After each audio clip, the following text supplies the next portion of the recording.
What's going on, everybody? I'm your host, Ben Ballion, back with another episode of the Sports Pod. And today, I'm going to give you an MLB offseason update. I'm going to talk about the big fish that are off the board, and I'm also going to detail everything that the Mets and the Yankees have done this offseason. I'll get to all of it on the other side of the intro. Hit it. DiVincenzo at three. Bang! Bang! At the wall, he jumps. It's gone. He did it. He did it. Pete Alonso with the most memorable home run of his career. All right, let's get to the episode, and let's start with some of the big guys that have gone off the board, not going to New York teams. And let me just start with the most recent one, and Corbin Burnes. So Corbin Burnes signs a 6-year, $210 million contract with the Arizona Diamondbacks. And let me say this, I'm surprised he went to the Diamondbacks, but I'm not surprised that he went to a team that nobody really talked about for him. This is because there was little to no reporting about this contract. There was almost nothing that got leaked about where he was going, who he was meeting with, who's in or out on him. All I heard about Corbin Burnes was that the Mets were out on him. And maybe I wasn't looking as hard as after that, but I didn't see a single thing until I read that he signed with the Diamondbacks. And for the Diamondbacks, who are, I wouldn't say a small market team, but they're definitely not as big as the Mets or the Yankees, giving a $200 million contract this year and then giving Jordan Montgomery a massive contract last year. Montgomery's contract was, let me see, he got a big deal. He got 2 years, like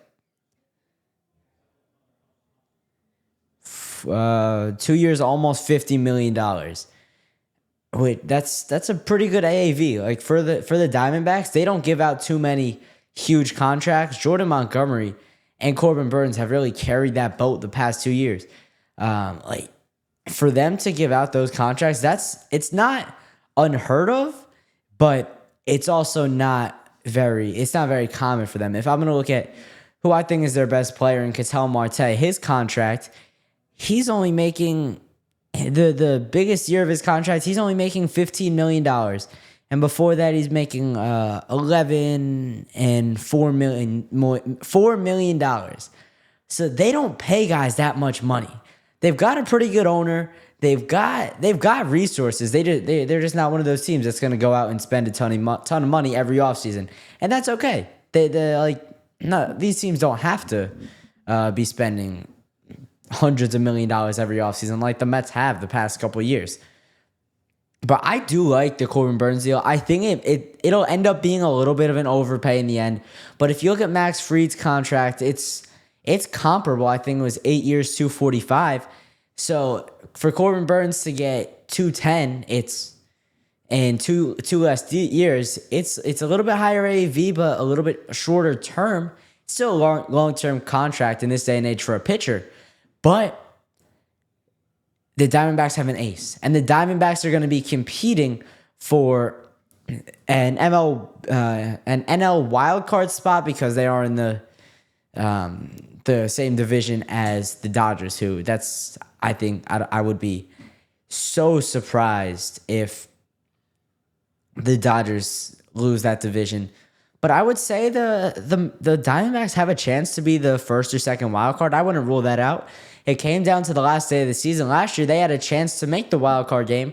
If the Mets won both of those games again in that doubleheader against the Braves, or the Braves won both of those games, they ended up splitting, and the Diamondbacks were the odd man out who got cut from the playoffs. But they're going to be in it. They were in the World Series the season before that. So they're a good team. They've been a good team for a little bit now. They've got a pretty solid core in Ketel Marte. They've got Christian. They had Christian Walker. I don't know. He might sign back with them. I wouldn't rule that out yet. They got Geraldo Perdomo, who's solid at the bottom of their lineup. They've got some guys over there who could really hit.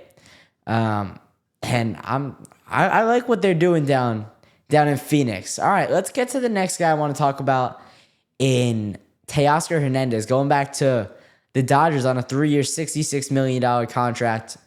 The Mets did offer Teoscar. The Mets did offer Jock Peterson, who I don't think I'm going to talk about in this one. But both those guys signed elsewhere, and they didn't end up signing with the Mets, obviously.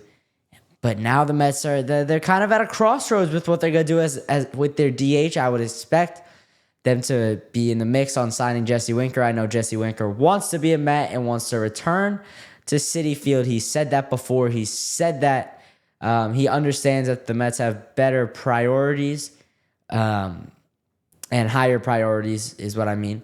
But the Mets got to figure out their DH, and they got to figure out their corner infield. I'm going to get to the Mets in a little bit. But for Teoscar Hernandez to go back to the Dodgers, I think he was going to the Dodgers all the way. I didn't really have a doubt in my mind. He was so good for them last year. He had one of the best years of his career, hitting in Chavez Ravine at Dodger Stadium with all the protection around him. Will Smith, Freddie Freeman. I've said the names a million times. The Dodgers have all-stars up and down that lineup. And with Teoscar Hernandez, he just got to do his job. He's got to go in and hit anywhere between 25, 32 homers, hit for a good enough batting average, drive in a lot of runs, and the Dodgers are going to be successful. And guess what? If he doesn't produce at a high level, the Dodgers are going to be successful. And he's getting he's getting a pretty good bag. It doesn't mean anything to the Dodgers. Like, they have the money to spend. They're not worried about giving a $66 million contract over 3 years, which is what, an AAV of $22 million. The Dodgers aren't worried about that. And so if he doesn't produce, they'll just DFA him at some point. It'll take him like a little bit. They'll give him a long leash just because of what he did last year. But I don't know. He's a good fit for the Dodgers. We saw it last year. They won World Series, looking to run it back. Why not bring back your DH from last year? It just he's not their DH last year. He was their left fielder, but he'll play DH at some point when Shohei's not DHing, or he'll play left field when Shohei's DHing. So there's a spot in the order for him. Anybody who could hit with power, there's a spot in the lineup for. All right, those are the two guys I really wanted to talk about. I'm trying to think. I don't think there's anybody else. I'm going to go into what the Mets and Yankees need to do after I talk about what they've already done. So that's really it. And then there's some more guys I'll talk about after, like I just mentioned. Oh, Walker Buehler was the other one I wanted to talk about. Going to the Red Sox on a 1-year, $20 million deal. I am very surprised the Red Sox gave him that contract. They just traded for Garrett Crochet. They have Jarren Duran. They have Walker Buehler now, who proved he could really do it in the playoffs last year. The Red Sox are slowly building a real contender, and the AL East is not going to be as wide open as it once was for the New York Yankees. The Yankees should win the AL East, don't get me wrong. I think they're a top 2 or 3 team in baseball right now. But the Red Sox are going to make it difficult. And the Red Sox have proved that they could beat the Yankees over the last couple of years. And they struggle. The Yankees struggle against them, whether it was Jose Trevino not being able to throw out any runners on Sunday Night Baseball against the Red Sox last year, or a couple years back when Garrett Cole got lit up in the wild card round. The Red Sox have proved that they're a little bit of a challenge for the Yankees, and I would expect that to continue. And Walker Buehler only adds to that. Walker Buehler got the last out of the World Series out of the bullpen for the Dodgers. And now he's going to the Red Sox, where he'll face the Yankees multiple times a year. Well, everybody faces everybody at least once now, and it's a 3-game series. But they're going to be playing a lot more in Division now. And I would expect Walker Buehler to be pretty solid. I think his production from the playoffs will fall a little bit. That's because he was just on another world. He was pitching at such a high level in those World Series games, in those NLCS games, that I just don't think it's sustainable for a guy like Walker Buehler, who's kind of on the back end of his career. He's had a couple of Tommy John surgeries. Walker Buehler is a guy who he'll produce for you, but at 30 years old, he's getting up there. Pitchers are not sustaining careers into their 30, 36, 37, 38, 39, 40. That's not how it works anymore. Pitchers are getting injured at an all-time rate. And I don't know. I think with Walker Buehler, he's shown that he's injury prone. So I hope it doesn't happen. And he's going to have free agency again next year. So we'll see where he ends up after this season. All right, let's get to the Mets and the Yankees. I'm going to start with the Mets. And I'm going to tell you this. I'm not very pleased by what the Mets have done so far. So obviously they got the big guy in Juan Soto, 12 years, $765 million, 15 years, $765 million. I don't know what I'm talking about. But since signing Soto, they've only made marginal moves. They've signed guys like Griffin Canning and Clay Holmes, and I don't even know who else. They haven't really done anything else besides that. They signed the big guy in Sean Manaea for 3 years, 3 years, $75 million. I love the 3-year contract instead of 5. But outside of those moves, they still have a lot of holes in this roster. I've said it before and I'll say it again. 1 more starting rotation piece, 2 to 3 more bullpen guys, and a top-tier corner infielder. That's the recipe. If they do that, they're going to have the best or second-best roster in the MLB. But right now, I think the Dodgers are better than them, and I think the Yankees are better than them. I think you can make a case for the Phillies. They just added Jesus Luzardo. That's a really good add for their rotation, and that's about it. I don't think there's anyone really better. I don't think the Orioles are better, and that would really be it. The Guardians, no. Just thinking back to the playoffs. Royals, no. There's really nobody better than those. They're a top 3, 4, 5 team. If you want to consider the Phillies, Braves, maybe the Braves with Matt Olson, Michael Harris Jr., Spencer Strider's coming back this year. They've got a lot of pieces over there. But the Mets, they have so many holes in their roster that they absolutely have to get figured out before March 27th in Houston and even before spring training. They don't have enough right now. And I don't think they could get back to the NLCS or the end goal right now is the World Series, but I don't think they could get back to the NLCS with how this roster is currently constructed.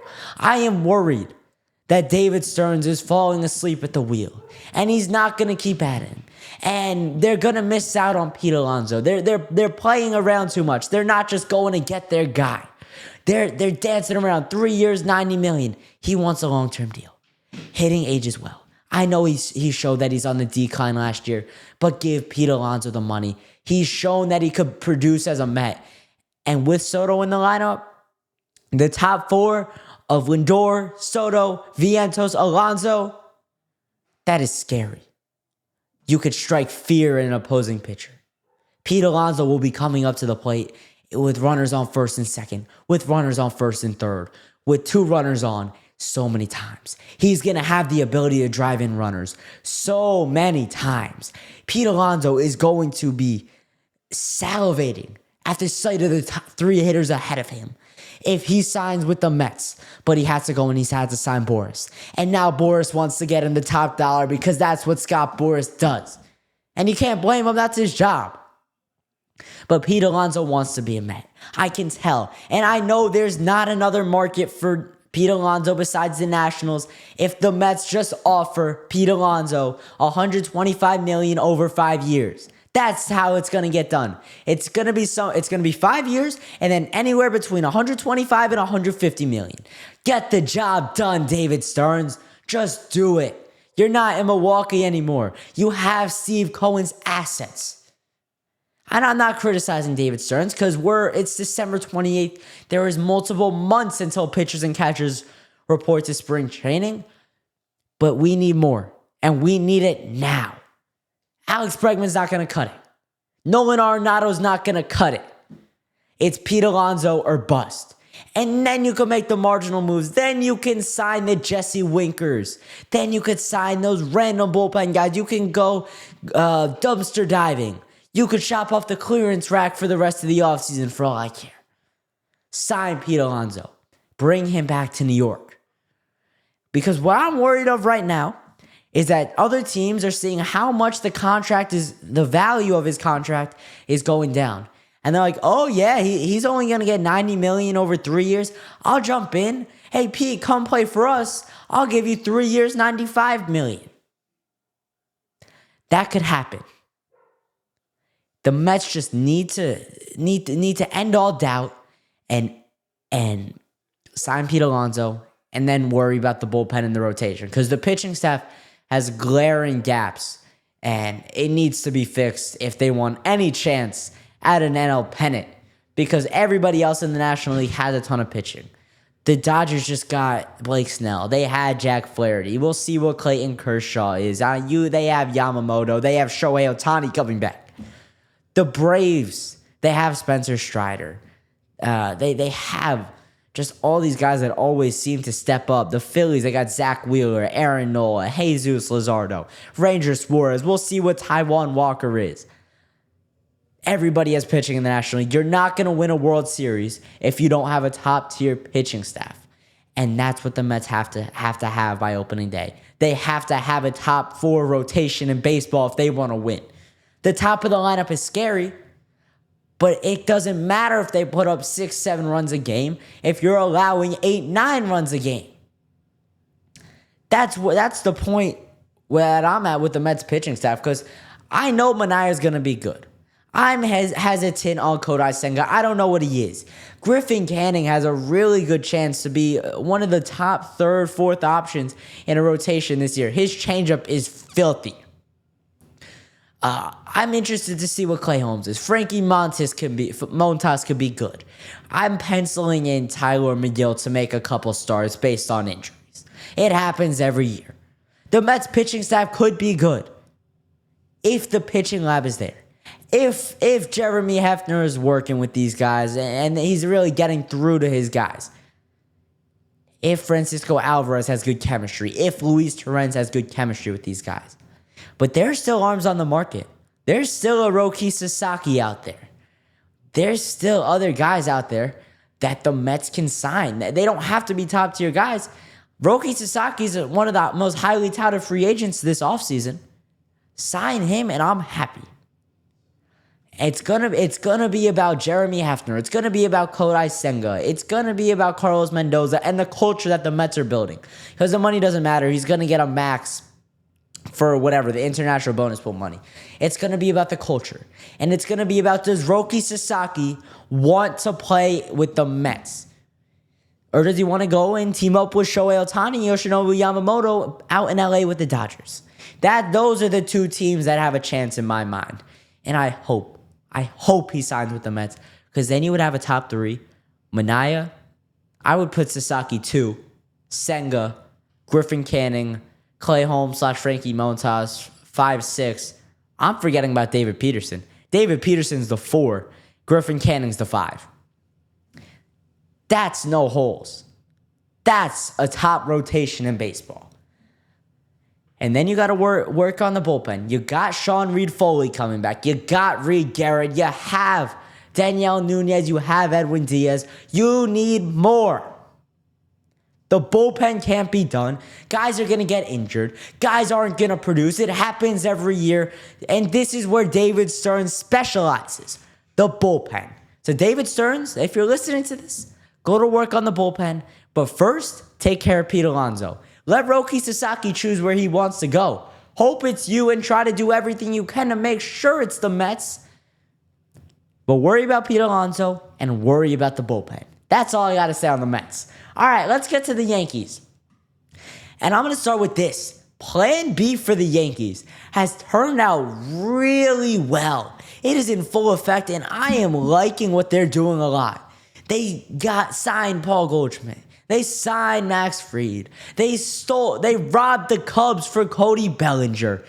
They have Aaron Judge. We'll see what Giancarlo Stanton is coming off an incredible playoff run last year. They traded for Devin Williams. Their roster's loaded. As a Met fan right now, the Yankees are better than the Mets. The Mets have too many holes in their roster. The Yankees have reacted well. And Brian Cashman has had a really, really, really good offseason after missing out on Juan Soto. I know Yankee fans hate Plan B, and they wanted Juan Soto, but I like what you're doing. And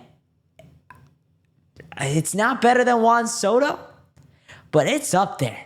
It's been a really good offseason. With that said, though, they still need more. Who's playing third base? Who's playing second base? Who's playing left field? Are you trusting Jason Dominguez? Are you going to keep Jazz Chisholm at third base? Who's your second baseman then? Oswald Peraza? Are you going to put the trust in the new age baby bombers? I don't mind it if I'm Aaron Boone, but I would like mentors. And DJ LeMahieu is not a mentor. I would like a platoon. Maybe a Jose Iglesias, for God's sake. Nah, the Yankees don't have enough fun for Jose Iglesias. But they need one of those guys on the back end of his career who could come in and platoon with Oswald Peraza. Maybe they bring back Alex Verdugo. I doubt it, though. I don't really know who's out there for left field. Because it'll be Judge in right, Dominguez in center. And then I don't know who their left fielder is going to be. I'm going to be honest. But also, what's your rotation after Fried and Cole? It's going to be Rodon. Is Rodon going to be able to do it? It's going to be Clark Schmidt. Is Clark Schmidt going to be able to do it? That's 4 guys. Who's your 5th? Will Warren? No, Will Warren got traded. Nestor Cortez got traded. Who's your 5th starter? There's holes. The Yankees need a starter. They can always use help in the bullpen. It doesn't matter.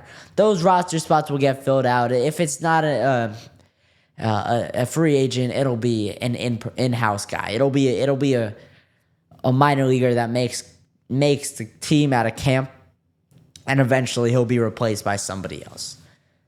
But the Yankees have holes too. It's not just the Mets.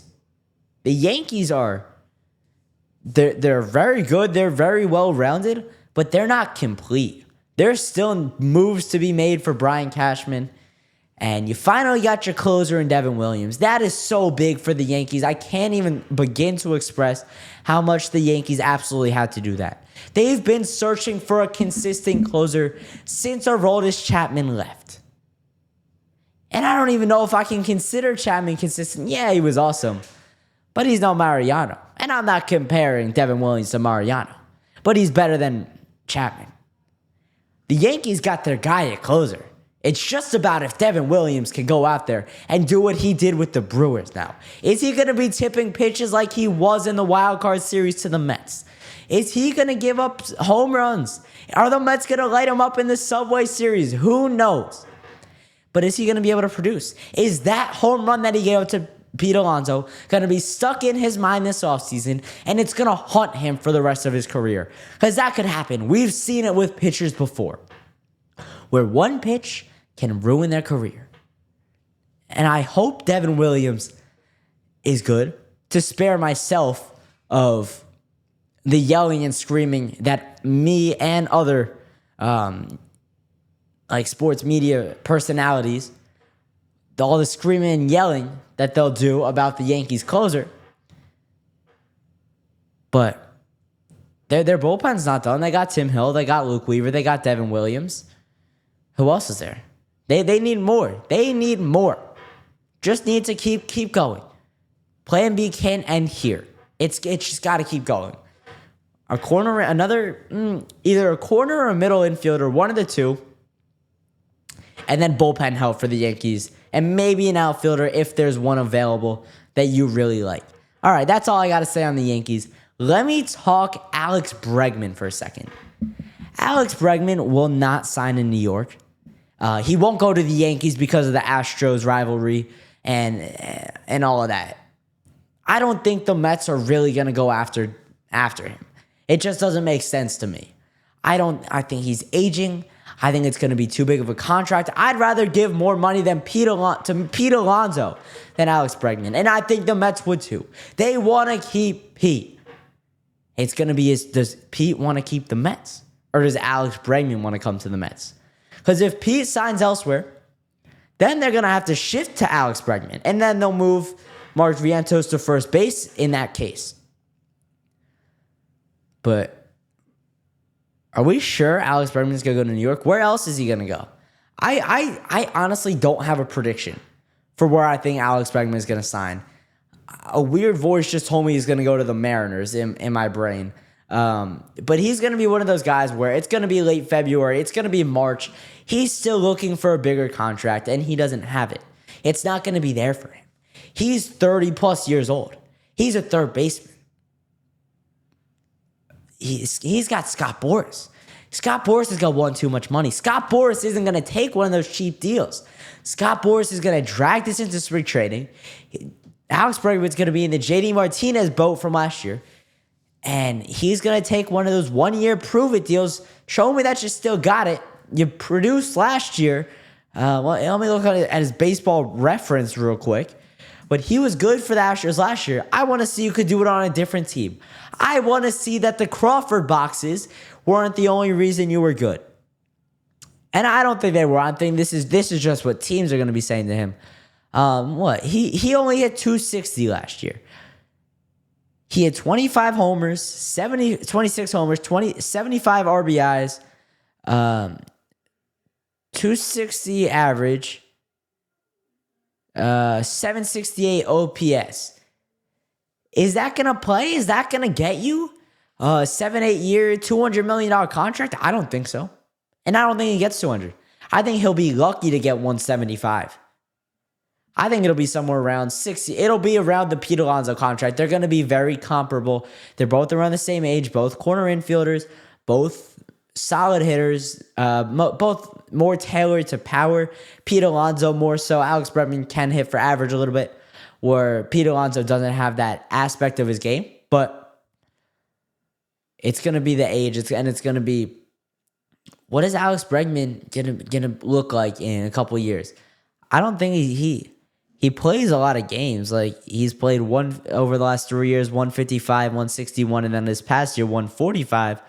But before that, it was 91. That's the lowest he's ever had. No, he had 49 in 2016, but I think that's because he was a rookie and he wasn't like really playing. And then 42, but that was a shortened COVID season. So in a real season for him, the lowest he's played is 91, which I could live with that. His health is good. He'll get a little bit more than Pete Alonso. Pete Alonso is going to be in the 125 to 150 range. I think Bregman will be like 140 to 160 if I had to put a number on it. But that's just my take. All right, that's going to do it for this episode. If you enjoyed, please consider liking and then following or subscribing based on your platform. Also, if you want to have your voice in your sports questions and takes played on the Sports Pod, you can leave me a voicemail at 848-305-8073, and I will react to them in the next episode.